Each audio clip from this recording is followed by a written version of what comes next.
वरूथनी एकादशी कब है? एकादशी के दिन करें यह एक उपाय, दौड़ी चली आएगी माँ लक्ष्मी। नमस्कार दोस्तों, राधे राधे, जय श्री कृष्णा।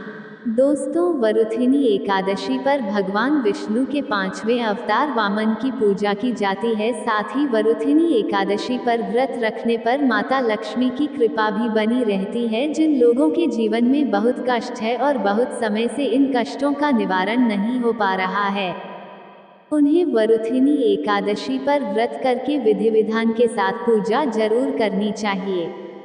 सनातन धर्म में एकादशी तिथि का विशेष महत्व है। इस व्रत को हर महीने के कृष्ण और शुक्ल पक्ष की एकादशी तिथि पर किया जाता है। इस तिथि पर जगत के पालनहार भगवान विष्णु और मां लक्ष्मी की विशेष पूजा अर्चना करने का विधान है। धार्मिक मान्यता के अनुसार इस व्रत को विधि पूर्वक करने से व्यक्ति को पापों से छुटकारा मिलता है। लेकिन क्या आप जानते हैं कि वरुथनी एकादशी कब और क्यों मनाई जाती है? अगर नहीं पता तो आइए जानते हैं इस व्रत के धार्मिक महत्व के बारे में। साथ ही अगर आप वरुथिनी एकादशी का व्रत नहीं भी रख रहे हैं तो भी आपको इस दिन कुछ चीजों को खाने से परहेज करना चाहिए। आइए जानते हैं कौन सी हैं वे चीजें। वैदिक पंचांग के अनुसार वैशाख माह के कृष्ण पक्ष की एकादशी तिथि पर वरुथिनी एकादशी व्रत किया जाता है। इस तिथि की शुरुआत 23 अप्रैल को शाम 4:43 से शुरू हो रही है। वहीं इस तिथि का समापन 24 अप्रैल को दोपहर 2:32 पर होगा। ऐसे में 24 अप्रैल को वरुथिनी एकादशी व्रत किया जाएगा और अगले दिन यानी द्वादशी तिथि पर वरुथिनी एकादशी व्रत का पारण किया जाएगा। 25 अप्रैल को व्रत पारण करने का समय सुबह 5:46 से लेकर सुबह 8:23 तक है। पौराणिक कथा के अनुसार एक बार मांधाता नाम के राजा के पैर को एक जंगली भालू ने काट लिया, जिससे राजा बेहद डर गया। इस स्थिति में राजा ने श्रीहरि में जीवन की रक्षा के लिए प्रार्थना की। प्रभु ने राजा से कहा कि वरुथिनी एकादशी व्रत करने की सलाह दी। राजा ने विधि पूर्वक व्रत किया। व्रत के शुभ फल प्राप्ति से राजा सुंदर शरीर वाला हो गया। इसी प्रकार से वरुथिनी एकादशी की शुरुआत हुई। भगवान विष्णु के मंत्र जिसके जाप से मिलते हैं अनंत गुना फल। वासुदेवाय नाम, संकर्षणाय नमः, प्रद्युम्नाय नमः, अनिरुद्धाय नमः। 1. अगर आप जीवन की हर परिस्थिति में अपने आप को मजबूत बनाए रखना चाहते हैं तो एकादशी के दिन आपको वरुथिनी एकादशी का महात्म्य पढ़ना चाहिए। लेकिन अगर आप किसी कारणवश ना पढ़ पाए तो एकादशी महात्म्य की पुस्तक को छूकर प्रणाम जरूर करना चाहिए। 2. अगर आप अपने बिजनेस में आ रही समस्याओं को दूर करना चाहते हैं तो एकादशी के दिन भगवान विष्णु को प्रणाम करके उनके इस मंत्र का 21 बार जप करें। मंत्र इस प्रकार है: ओम नमो भगवते नारायणाय। ऐसा करने से आपके करियर में आ रही सारी रुकावटें दूर होंगी और आपका भविष्य सुनहरा होगा। 3. अगर बहुत दिनों से आपकी किसी अपने से अनबन चल रही है तो उस अनबन को दूर करने के लिए एकादशी के दिन आपको भगवान विष्णु की पूजा के समय एक दक्षिणावर्ती शंख में जल और थोड़ा सा गंगाजल भरकर रखना चाहिए और भगवान विष्णु की विधि पूर्वक पूजा करनी चाहिए। पूजा के बाद शंख में रखे जल को प्रसाद के रूप में ग्रहण कर लें। अगर संभव हो तो थोड़ा सा जल उस व्यक्ति को भी दे जिससे आपकी नहीं बन रही है। 4. अगर आप अपनी संतान की शादी को लेकर परेशान हैं, आपको अपनी संतान के लिए कोई अच्छा रिश्ता नहीं मिल पा रहा है तो एकादशी के दिन आपको गले में डालने वाला एक पीले रंग का कपड़ा लेकर उस पर हल्दी के छींटे मारकर भगवान विष्णु को भेंट करना चाहिए।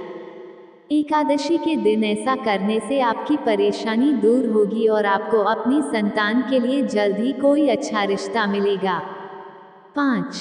अगर आपको लगता है कि ऑफिस में स्थिति आपके फेवर में नहीं चल रही है तो एकादशी के दिन आपको एक एकाक्षी नारियल लेकर उसे भगवान विष्णु के चरणों से लगाकर एक साफ पीले रंग के कपड़े या पोटली में बांधकर अपने पास रखना चाहिए।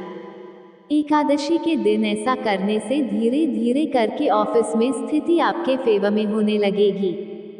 6. अगर बहुत समय से आपके बिजनेस की गति कुछ ठहर गई है, आपके बिजनेस में कोई बढ़ोतरी नहीं हो पा रही है, तो एकादशी के दिन आपको 11 बार नमो भगवते नारायणाय मंत्र बोलते हुए भगवान विष्णु को 11 पीले फूल अर्पित करने चाहिए।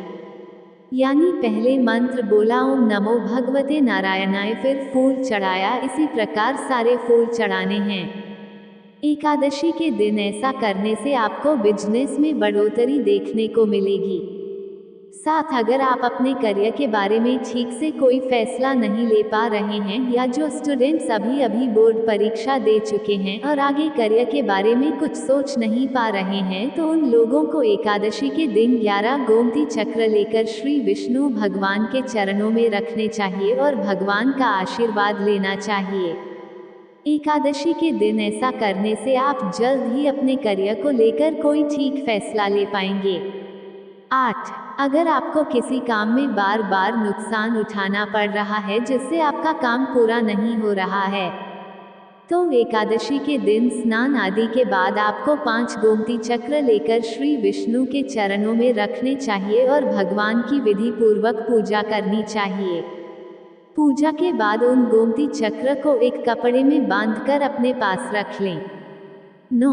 अगर आप अपने घर में बरकत बनाए रखना चाहते हैं, तो एकादशी के दिन आपको अपने घर के मंदिर में शंख की स्थापना करके उसकी विधि पूर्वक पूजा करनी चाहिए। अगर आपके घर में पहले से शंख रखा है, तो भी एकादशी के दिन उसकी पूजा अवश्य करें। इसके लिए एकादशी स्नान आदि के बाद साफ कपड़े पहनकर एक पात्र में शंख रखकर उस पर दूध की धारा अर्पित करें। फिर उस पर जल चढ़ाकर साफ कपड़े से पोंछें और उसके सामने घी का दिया जलाएं। अब उस पर दूध और केसर मिश्रित घोल से श्री लिखकर कुमकुम चावल और पुष्प अर्पित करें। फिर भोग लगाकर पूजा संपन्न करें। 10. अगर आप अपने परिवार के सुख सौभाग्य को बनाए रखना चाहते हैं, तो एकादशी के दिन एक 5 मुखी रुद्राक्ष, एक साबुत हल्दी, गोमती चक्र, कौड़ी और गुंजाफल के दाने लेकर एक सौभाग्य पोटली बनाएं और इस पोटली को श्री विष्णु पूजा के समय भगवान के पास रखें। पूजा के बाद इस सौभाग्य पोटली को उठाकर अपनी तिजोरी में या अपने मंदिर में रख दें। 11. अगर आप अपने व्यापार में बढ़ोतरी करना चाहते हैं, तो एकादशी के दिन भगवान विष्णु की पूजा के समय उनके पास 1 का सिक्का रखें और भगवान की पूजा के साथ ही उस सिक्के की भी रोली और फूलों से पूजा करें। पूजा के बाद उस सिक्के को एक लाल कपड़े में बांधकर अपनी तिजोरी या गल्ले में रख दें। एकादशी के दिन ऐसा करने से आपके व्यापार में निश्चय ही बढ़ोतरी होगी। 12. अगर आप अपने शत्रुओं से परेशान हैं और उनसे छुटकारा पाना चाहते हैं, तो शनिवार के दिन आप शनिदेव के इस विशेष मंत्र का 21 बार जप करें। मंत्र इस प्रकार है, प्राप्रि प्रशय नमः। इस मंत्र का 21 बार जप करें और जप करने के बाद पीपल के वृक्ष की जड़ में जल चढ़ाना ना भूलें। एकादशी के दिन ऐसा करने से आपको जल्द ही अपने शत्रुओं से छुटकारा मिलेगा। दोस्तों, आइए जानते हैं वह कौन से कार्य हैं जिन्हें एकादशी के दिन गलती से भी नहीं करना चाहिए। 1. उड़द की दाल से रोगों का खतरा। वरुथिनी एकादशी पर उड़द की दाल खाने से परहेज करना चाहिए।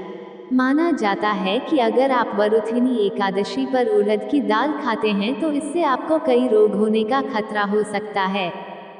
इसलिए इस दिन उड़द की दाल खाने को वर्जित माना गया है। 2. चना खाने से आर्थिक तंगी होती है। इस दिन चने खाने को भी वर्जित माना गया है। मान्यता है कि आप अगर इस दिन चना खाते हैं, तो आर्थिक तंगी आपका पीछा नहीं छोड़ती है। इसके अलावा चना खाने से आपको कई तरह की समस्याएं हो सकती है। वरुथिनी एकादशी पर चना खाना वर्जित है। 3. शहद खाने से नाराज होती है मां लक्ष्मी। वरुथिनी एकादशी पर शहद भी ना खाएं, क्योंकि इस दिन शहद से भगवान विष्णु और माता लक्ष्मी को स्नान कराया जाता है।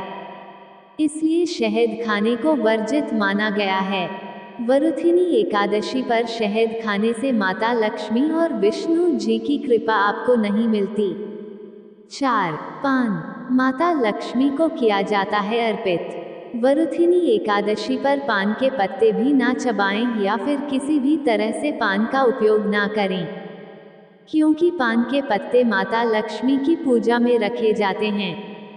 इसलिए इस दिन पान को चढ़ावे का एक रूप माना जाता है। इसलिए वरुथिनी एकादशी पर पान ना खाएं। 5. पालक खाना वर्जित है। इस दिन पालक खाना भी वर्जित है। पालक खाने से भी भगवान विष्णु और माता लक्ष्मी की कृपा आपको नहीं मिल पाती है। साथ ही इस दिन पालक खाने से आपको त्वचा संबंधित कई परेशानियां हो सकती है। दोस्तों, उम्मीद है आप सभी को वीडियो पसंद आई हो, तो चैनल को सब्सक्राइब और वीडियो को लाइक जरूर करें। ये तमाम जानकारी जनरुचि को ध्यान में रखकर दी जा रही है। ज्योतिष और धर्म के उपाय और सलाहों को अपनी आस्था और विश्वास पर आजमाएं। कंटेंट का उद्देश्य मात्र आपको बेहतर सलाह देना है। इस संदर्भ में हम किसी प्रकार का कोई दावा नहीं करते हैं। धन्यवाद।